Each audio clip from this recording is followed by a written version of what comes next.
Assalamualaikum warahmatullahi wabarakatuh. Bertemu lagi dengan saya Fardan Mahmudatul Imamah. Kali ini kita dalam mata kuliah analisis wacana dan resolusi konflik. Seperti saya jelaskan sebelumnya, dalam mata kuliah ini ada dua menu yang berbeda, harusnya dua mata kuliah yang berbeda, yaitu analisis wacana dan resolusi konflik. Nah, di sebelum UTS kita akan fokus ke analisis wacana, setelah UTS kita akan belajar tentang resolusi konflik.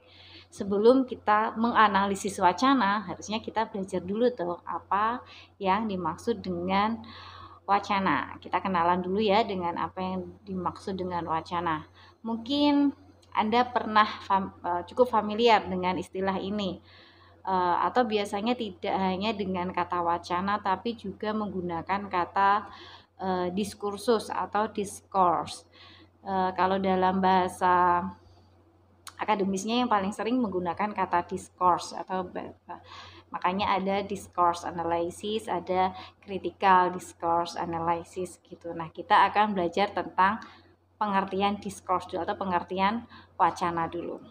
Ini pengertian yang sederhana dulu ya, belum masuk ke berbagai macam teori yang akan menjelaskan tentang wacana. Biasanya kalau sudah masuk ke teori itu tidak hanya tentang pengertiannya saja, tetapi juga setiap pengertian dibarengi dengan sudut pandang atau bagaimana si peneliti itu mau menganalisis wacana tersebut gitu. Nah, di sini saya hanya akan membahas tentang bagaimana akademisi biasanya atau sebenarnya wacana itu pada umumnya kayak gimana sih dipahami seperti itu.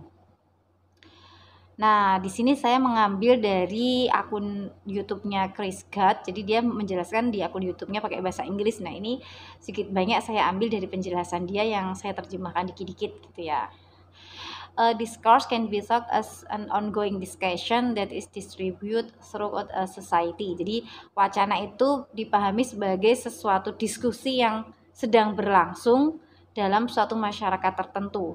Jadi, diskusinya itu dilakukan oleh hampir semua orang di seluruh masyarakat atau bahkan seluruh negara itu ngerti gitu loh tentang isu tersebut, atau sebagian besar orang itu ngerti, semua orang itu membicarakan, bahkan berbagai organisasi, institusi, atau dari tukang becak sampai presiden itu mengomentarin isu tertentu gitu misalnya. Nah, itu salah satu pengertian wacana yang paling sederhana. Diskusi itu bisa apa saja, di mana saja, kapan saja, dan melibatkan banyak orang dari berbagai kalangan di masyarakat tertentu. Dalam pengertian wacana yang saya sebutkan tadi ada beberapa kata kunci. Nah, kita akan menjelaskan satu persatu kata kunci tersebut agar mudah memahami, memiliki bayangan tentang apa itu wacana. Oke, kita bahas satu persatu ya. Misalnya dalam kalimat tersebut, the discourse. Apa sih yang dimaksud dengan the discussion, ongoing discussion atau diskusi yang sedang berlangsung. Nah, diskusi yang sedang berlangsung itu tidak hanya diskusi sementara biasa hanya sekali dua kali gitu ya. Nah, diskusi yang dimaksud wacana itu biasanya dia diskusinya berlangsung cukup panjang atau bahkan bertahun-tahun, bahkan berabad-abad. Misalnya diskusi tentang gender, tentang isu-isu gender itu terjadi sampai mungkin berpuluh-puluh tahun ya, misalnya dari sejak mungkin bahkan sejak masa masih kerajaan-kerajaan gitu, kemudian masuk ke masa modern, kemudian masuk ke Indonesia dan lain sebagainya, atau mungkin kalau dalam sejarah gender atau perjuangan kesetaraan gender di Indonesia itu kan panjang sekali, misalnya sejak RA Kartini kita kemudian mulai mendiskusikan tentang hak-hak perempuan, kewajiban-kewajiban perempuan, kemudian ketidaksetaraan hubungan antara laki-laki dan perempuan dan lain sebagainya.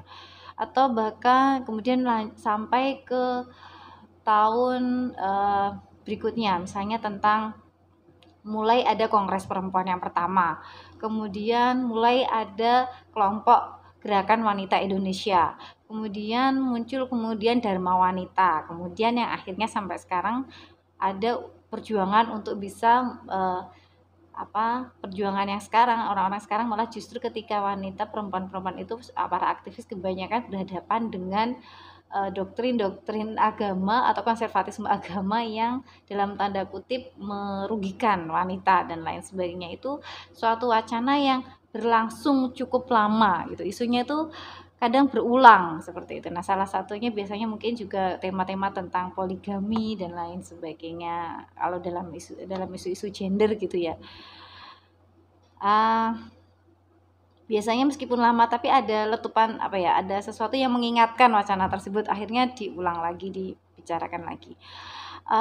Atau sekarang ya, wacana yang sedang berlangsung juga biasanya berhubungan dengan isu politik atau kebijakan pemerintah yang akan menerapkan undang-undang tertentu.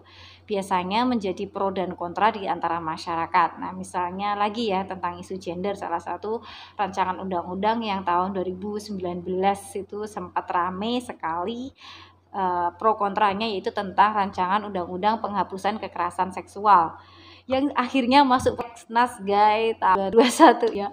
Ya dapat dukungan dari PDI Perjuangan. Sebelumnya itu kan ditekan sama fraksi PKS. Nanti kita bahas sedikit tentang wacana RUU penghapusan kekerasan seksual ini sebagai contoh lainnya. Atau kalau kamu pernah ingat atau pernah dengar dulu sempat kontroversi penggunaan istilah kata pribumi oleh Gubernur DKI Jakarta terpilih Anies Baswedan setelah sayangnya dia ngomong kata pribumi itu justru saat pidato pasca pelantikannya gitu.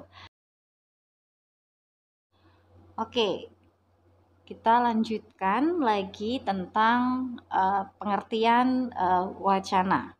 Tadi konsep yang pertama yaitu tentang ongoing discussion atau diskusi yang sedang berlangsung, meskipun kadang diskusi berlangsungnya itu bisa sangat lama tadi ya, atau ketika itu sedang terjadi saja, misalnya tadi penggunaan kata istilah pribumi dalam pidatonya Anies Baswedan yang akhirnya memunculkan kontroversi tentang apa yang dimaksud dengan pribumi gitu. Apa yang dimaksud dengan kata pribumi? Apakah orang Jakarta asli? Terus siapa yang orang Jakarta asli? Terus kalau ini kan terkait sempat lawan politiknya si Anies Baswedan ini kan lawan politiknya orang Cina ya waktu itu, Ahok ya. Jadi seakan-akan Ahok itu gambaran dari dalam tanda kutip bentuk penjajahan ketika dianggap tidak menjadi bagian dari orang pribumi gitu. Mungkin saya yang pikirannya terlalu jauh. Oke, karakter yang kedua tadi ongoing discussion. Ongoing yang sedang berlangsung dan discussion. Nah, discussion ini mungkin akan paling bisa dipahami dengan kata percakapan. Tapi kalau menggunakan kata percakapan seakan-akan hanya terjadi antara dua orang saja, atau yang biasanya saling berbagi ide atau saling berdebat atau mendiskusikan sesuatu di satu meja atau forum. Iya sih, benar bisa dikatakan seperti itu, tapi meskipun dalam ruang lingkup yang kecil itu terjadi di seluruh bagian orang suatu masyarakat besar atau misalnya negara Republik Indonesia gitu. Diskusi ini terdistribusi ke seluruh bagian masyarakat yang dilakukan oleh banyak orang, diomong oleh orang, kelompok, komunitas, atau bahkan ditanggapi. Kalau di televisi itu akhirnya dibikin macam talk show gitu kan, debat di acaranya Rosi, Kompas TV, atau acaranya Mata Najwa oleh Najwa Shihab, atau dalam acara TV-nya narasinya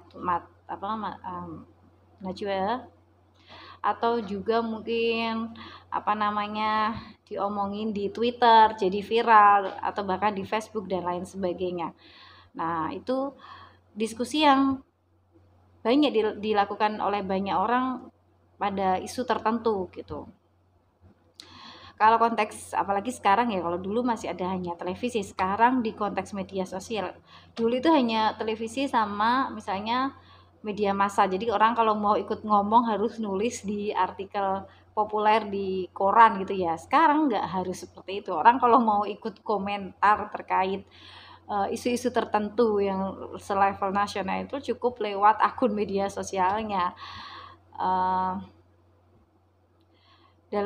Dalam konteks media sosial sekarang biasanya mungkin malah dipuju pada sesuatu yang viral, kemudian diomongin banyak orang, didiskusikan di ruang publik melalui televisi, bahkan sampai mengundang banyak ahli untuk berkomentar.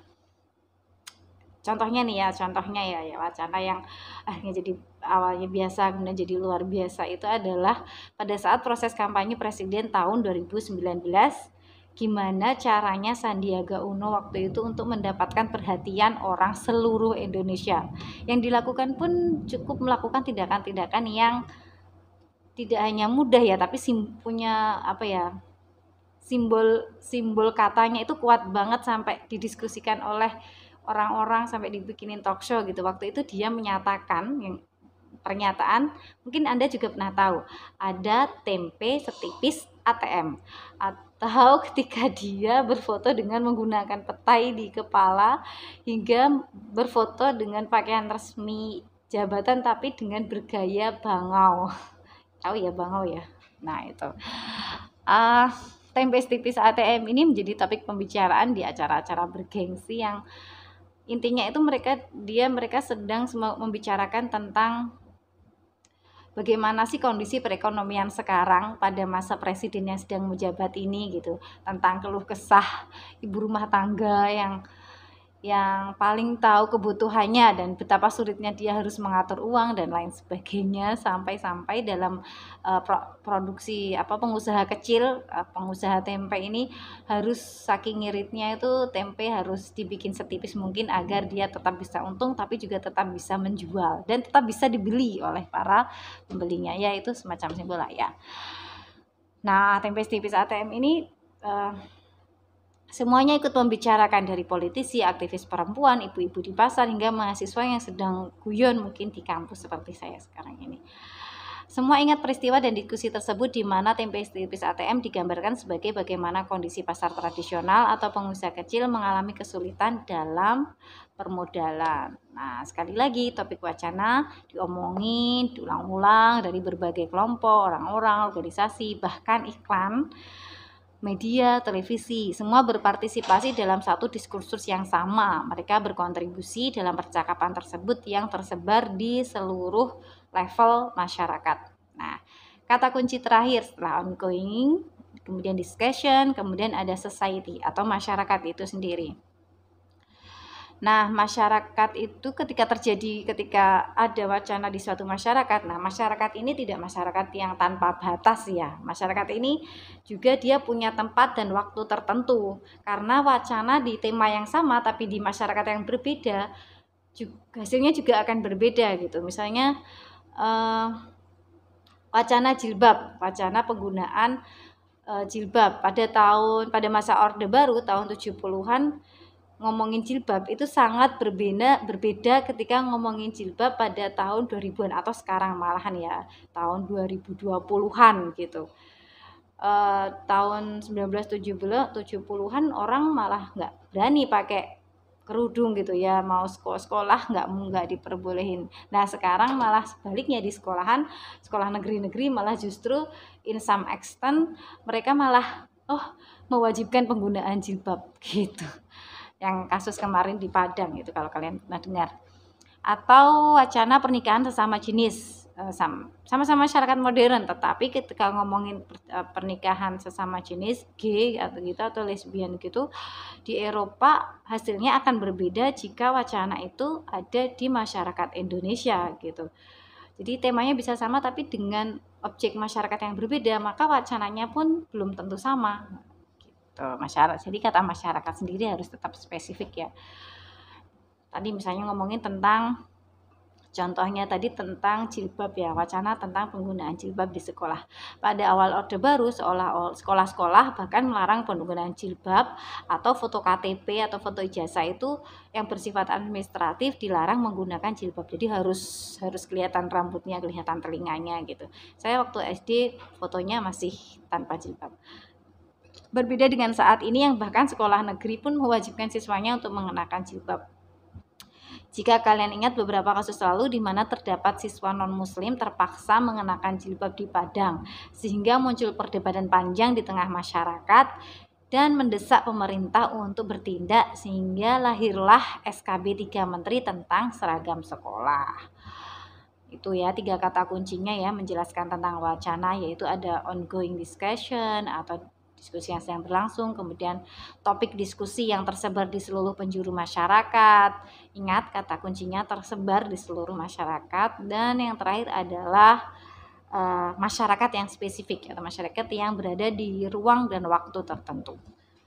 Semoga sampai di sini kamu punya bayangan tentang wacana ya. Oke, terima kasih. Nanti kita sambung ke video kedua tentang pengertian wacana. Terima kasih. Assalamualaikum warahmatullahi wabarakatuh.